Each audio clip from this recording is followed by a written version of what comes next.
what gets you excited about an owner? Does it matter at all to you? No. How does it? Nope. How? Nope. How?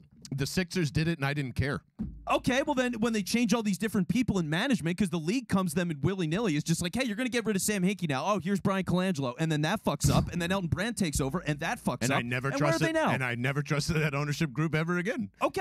And I never will. You do have ownership groups that you've trusted.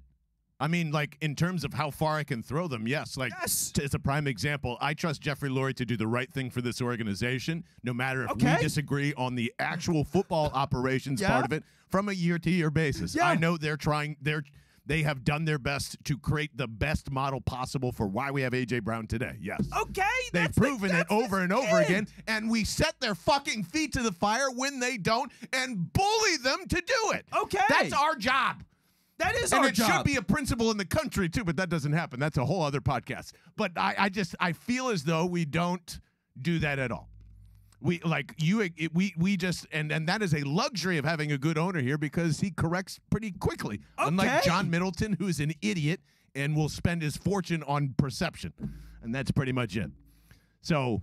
Yeah, so having a good owner is a valuable thing, and he's got the opportunity to learn from his dad, who is a good owner, and he's participating in all of this. I feel like Peter Schrager just joined the show too. What is I the don't know what else to say. downside? I look at this and I go, okay, there's so many people. When you put an NFL franchise up for ownership in the modern day, you spin the wheel, you have no idea who the fuck it's going to be. Okay, here, perfect example. Here's Sure. what I would love. Here's what I get excited about. Okay. Jeffrey Lurie has a contingency plan for Questlove to buy the Philadelphia Eagles with the help and guidance of Julian Lurie to guide him on the the executive side. Great. Now I'm fucking excited because Questlove owns the goddamn Philadelphia Eagles, and that's cool. That's cool. And I know That's just cool. What does that mean? It hits all the parameters. What parameters? He's from here. He definitely cares. Okay.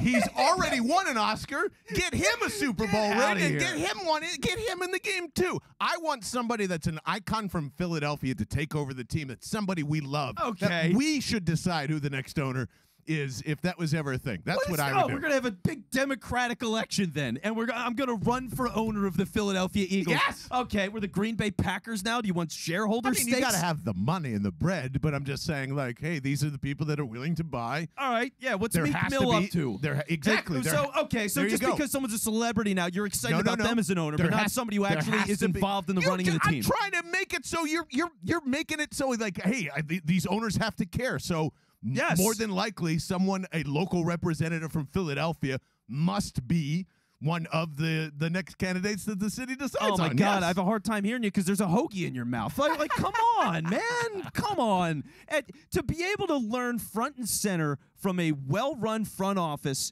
and a well-run ownership group is a great place to be. I mean, if you're thinking of the best parameters you can, well, You're Jerry, excited about what the Cowboys did with their family functions, and now you want to do the same here. If his son, Stephen Jones, is actually going, oh, well, Jerry screwed this up and screwed that up, and hey, by the way, waving the draft board at people is bad. If he's going to actually learn from the mistakes, then yeah, I mean, he's been in that front office for like 25 years. So people know at this point whether or not he's capable, and you'll figure it out. But for Julian to get that opportunity, and this is the other end of the road. Let's say maybe he does suck at the job.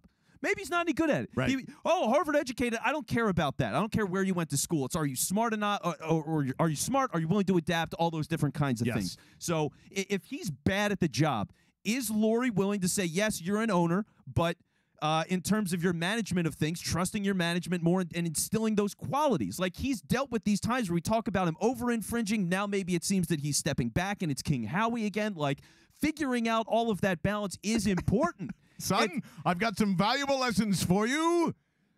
Do whatever Howie says. Sure. That's it. If that's what it is, he goes, here's the business side of things. Here's how you're a representative. Here's how you talk to the media. Here's how you let your people manage their stuff. And here's when you cut bait. Fine. But it's if you're going to think of an environment for somebody to take over, this is a very good environment to be in. and I think that matters. I mean, would you rather have him be in Washington right now? If we were Washington fans, and this is Dan Snyder's kid, and he's coming up with every scandal imaginable. I would root for Dan Snyder's kid to continue to be the owner of that team for life. That's like the Bundy curse. Absolutely. Yes, here, but if you were there, as they're going to build is down there. Yes, if we were Washington fans, which goes down by the day, and if you didn't see this story, folks, Washington is proposing the smallest stadium in the NFL right now in their rebuild because nobody gives a fuck about that team. They've lost the fan base. They're running competently. They lie to their fans. They have to take seats out of the stadium. They're going from a 91,000 seat stadium when they built RFK or FedEx or whatever the fuck.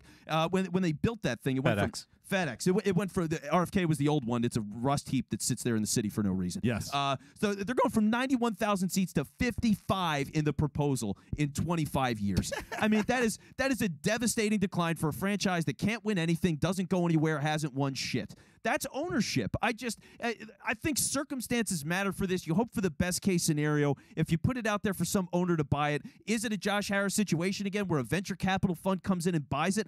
I don't want that. I don't want that. Like I listen, man, it's all going to be crypto.com stadiums. I don't like. Well, it depends on who you talk to about that.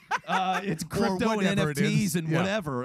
Good luck with all of it. But yeah, I think it's as far as these things can go. He seems like a kid that has a genuine interest in doing a good job. He's trying to learn everything as much as he can. He has the ability to do it, and he's done that from the jump. As soon as he gets out of college, he's going into that NFL program where they rotate you around the league office, and you get to work with all these different people in different departments and learn the business. He's seeing it from the league side. He's seeing it internally. He's involved in coaching searches. That's great. I mean, people would die for that experience, whether you're a business owner 100%. On the outside coming in or somebody that's internal and getting to grow. So looking at signs and looking at the value of an owner and how it can sink a franchise for forever.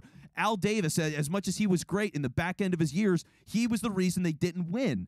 You know, it's ownership matters. And I think looking at this and just laughing it off is wrong. Because Vince is saying congratulations to Jeffrey Lurie's balls. And like get out of here. Congrats for having a kid. And guess what? If my mom was named Lori Loughlin, I would probably have a Yale education at least paid for in print. Yeah, which I'm not congratulating for a Harvard kid. I'm saying to the kid to have his own initiative. That education could have been paid for, and they could have been fucking off for 4 years. It means nothing. They have enough money to make anybody look like Yale, Harvard Business School ready. Okay, and if this kid fucks up, then crush him, and everybody will, right? If he's in there and he's in the building and he's fucking around, and he's not taking it seriously, we're gonna know. Jeff McClain will tell us. Okay, I believe in Jeff McClain. He is the Dark Knight. He is the hero that nobody wants. What's that? Because you are him. Never seen you and him in the same room. That's true. Call me Jeff. But yeah, we're going to know about all that stuff. So if he starts fucking everything up, then yes, it's the nepotist and he doesn't deserve any credit. But for now, everything that I've seen is he's not doing anything stupid. He's not getting arrested for DUIs and being a fuckhead. He just got He's hired. 27. He's an adult. Like, I'm just saying he hasn't been a fuck up and he's taking it seriously. As far as you can ask for these things to go, I've gotten all good indications and I'm hoping for the best. It's the owner of the team. It means everything. And it means nothing is fundamentally wrong. As long as the ownership stays out of the way of the operations side of the football department, nothing will matter in the long run. Yeah.